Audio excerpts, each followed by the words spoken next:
Hello friend, स्वागत है आपका हमारे यूट्यूब चैनल कुमार सॉफ्टवेयर पे।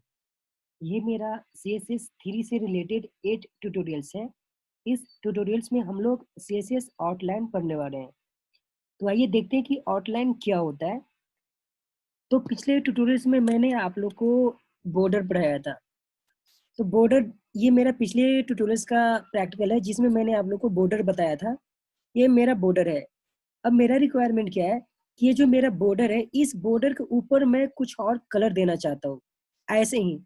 ठीक है, मैं जो जो आपका ये बॉर्डर दिख रहा है ना, इसी टाइप का मैं बॉर्डर से ऊपर मैं कुछ और कलर देना चाहता हूँ, उसी को हम बोलते हैं आउटलाइन।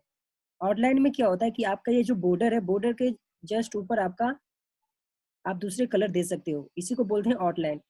इसका बेसिकल यूज क्या होता है कि जब मान लो कि आप कुछ बनाते हो जिसमें आप कलरफुल, मान लो कि आपने दो बॉर्डर दिया या फिर 2 स्लाइड लिया, उसमें से ऊपर का स्लाइड का जो पार्ट है उसको आउटलाइन बनाना चाहते हो, तो हम आउटलाइन यूज़ करते हैं। तो आपको ध्यान में क्या रखनी है कि आउटलाइन का मीनिंग क्या होता है कि ये जो आपका बॉर्डर दिख रहा है, इस बॉर्डर के जस्ट ऊपर, मतलब ऊपर चारों तरफ, बॉर्डर के चारों तरफ ऊपर से एक और कलर अगर आपको देनी है तो हम उसे आउटलाइन बोलते हैं।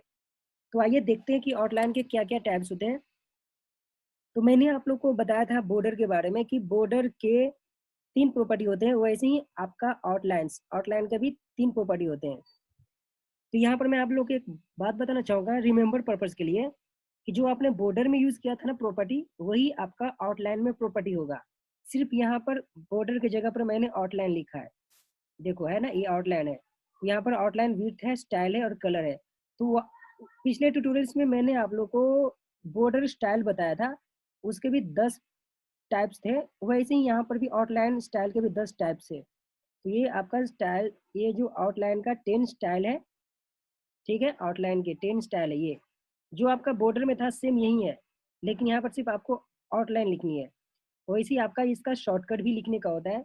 जैसे आपने बॉर्डर में शॉर्टकट में लिखा था, वैसे ही आपको आउटलाइन को भी शॉर्टकट में वैसे ही लिखते हैं। जैसे बोर्ड विड्थ आपने दिया, स्टाइल दिया और कलर दिया, ये तीनों को, मतलब कि अगर ये तीनों को नहीं लिखना है, इसके जगह पर मेरे को शॉर्टकट हम ये लिख सकते हैं ऐसा।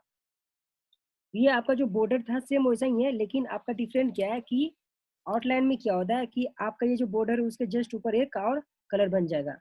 तो चलो मैं इसको प्रैक्टिकली आपको समझा देता हूँ। देखो, ये मेरा ये बॉर्डर है फिलहाल। अब यहाँ पर मैं आउटलाइन यूज करने जा रहा हूँ। तो यहाँ पर मैं लिखूंगा आउटलाइन। आउटलाइन पहले विड्थ ले लिया मैंने। अब मान लो इसका विड्थ मैं 5 पिक्सल कर देता हूँ, और इसका फिर आउटलाइन मैं स्टाइल ले लेता हूँ। इसका स्टाइल मान लो कि मैंने इसका स्टाइल ब्लू कर दिया, और इसका मैं आउटलाइन कलर ले लेता हूँ। ठीक है, यहाँ पर कलर आपने गलत लिया, यहाँ पर आउटलाइन स्टाइल ब्लू नहीं होता है। अब सपोज यहाँ पर मैंने सॉलिड ले लिया, आउटलाइन स्टाइल मैंने सॉलिड ले लिया। क्लियर है। अब यहाँ पे मैं इसका कलर ब्लू कर देता हूँ, इसका मैंने कलर ब्लू कर दिया। अब देखो, जैसे ये मैंने यूज किया, ये मेरा क्या है, यहाँ से यहाँ तक का पार्ट जो मेरा है ये आपका आउटलाइन है, जिसमें मैंने विड्थ 5 पिक्सल दिया, स्टाइल मैंने सॉलिड दिया। यहाँ पर स्टाइल में आप जो मैंने 10 बताए, सॉलिड, डॉटेड, फिर डबल है, ये जितने भी मैं आप यहाँ पर यूज कर सकते हैं। तो देखो यहाँ पर क्या हो रहा है कि ये आपका जो बॉर्डर था, बॉर्डर के जस्ट ऊपर आपका एक और ऐसा आ चुका है। क्लियर है, ये था आपका आउटलाइन। अब यहाँ पर देखो, इस आउटलाइन में मैं इसका पिक्सल बड़ा कर देता हूँ। मान लो इसका भी मैं 10 कर दिया। अब देखो ये 10 ऐसा दिख रहा है। अब मान लो कि इसका मैं ग्रू कर देता हूँ, तो इसका मैं ग्रू कर दिया।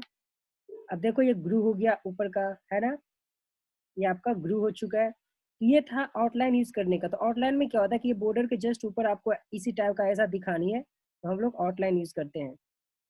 अब इसी चीज को मैं शॉर्टकट में लिखने जा रहा हूँ। मान लो कि ये जो मेरा पार्ट है, ये जो आउटलाइन है, इसी को मैं शॉर्टकट में कैसे लिखूंगा। जैसे आपने यहाँ पर बॉर्डर को लिखा है शॉर्टकट में, वैसे ही इसको भी लिखना है। तो यहाँ पर लिखना है आउटलाइन, आउटलाइन लिखा, और यहाँ पर जो भी मैं लिखूंगा वो आपका विड्थ रहेगा। मान लो कि मैंने इसका विड्थ 10 पिक्सल दिया, और इसका मैं यहाँ पर स्टाइल करूंगा। इसका स्टाइल क्या करूँ, इसका स्टाइल डॉटेड कर लेता हूँ। ठीक है, डॉटेड कर लेता हूँ, डॉटेड कर दिया इसका स्टाइल, और यहाँ पर इसका कलर ग्रीन कर देता हूँ। अब इसका कलर मैंने ग्रीन कर दिया। क्लियर है। अब देखो ऊपर का जो डॉटेड है ये आपका आउटलाइन है, ये आपका ग्रीन हो चुका है।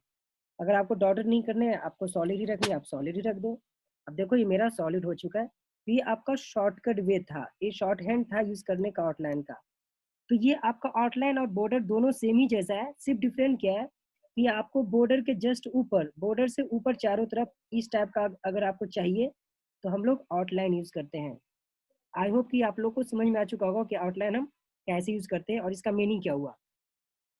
और यहाँ पर इसको आप डीप पे भी अप्लाई कर सकते हो। मान लो कि यहाँ पर मैंने H1 लिया, अब यहाँ पर आप हेलो, ये मैंने क्लास ले लिया, क्लास के थ्रू अप्लाई कर रहा हूँ, ये क्लास लिया और इसी क्लास को मैं यहाँ पर अप्लाई करूंगा। मान लो कि यहाँ पर मैंने ड्यू लिया, ड्यू का मतलब क्या होता है, डिवीजन, मतलब डिवाइड किया जाता है, ठीक है।